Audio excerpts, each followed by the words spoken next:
right, on the next installment on the Ten Commandments, we take a look at the fifth commandment, you shall not murder.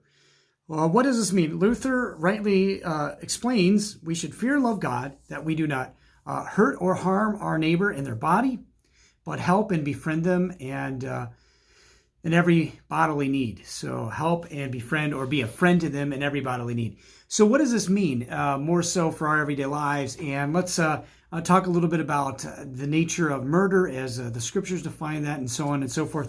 In this first video, one of the interesting things about God's law is that he not only wrote them at Mount Sinai, so this is where, Moses was led with all the Israelites out of Egypt from slavery. God delivered them.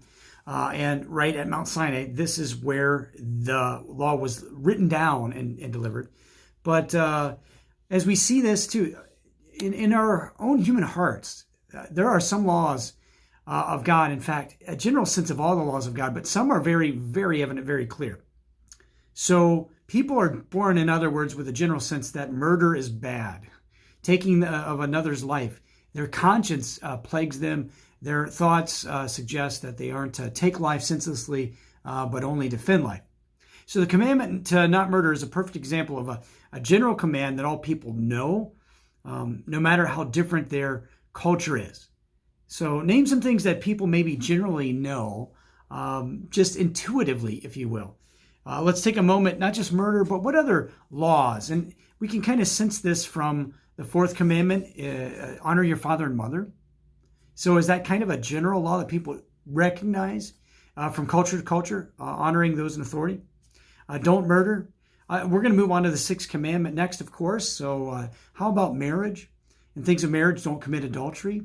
Universal truth. How about seventh commandment, don't steal. Eighth commandment, generally in this sense, reputations that they're important. You shall not bear false witness against your neighbor. How about 9 and 10, coveting, desiring things that you should not want or which are forbidden to you? So what other things do we kind of just generally know, or what do you see common throughout cultures? The reason for this question, this would all suggest that, as the scriptures rightly teach, we are born with this general sense that we should be kind to others, that we should not take life, and that there is an accounting that must be given. We call this the natural knowledge of God.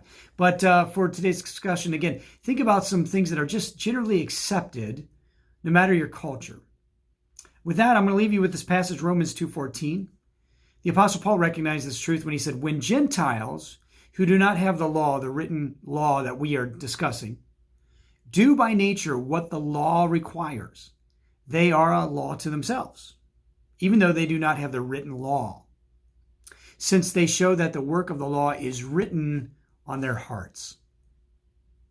All right, we're going to continue on then with our next video on the fifth commandment and further ourselves along in all the different ways that the written law really communicates from God, that knowledge which we might not have in all fullness naturally.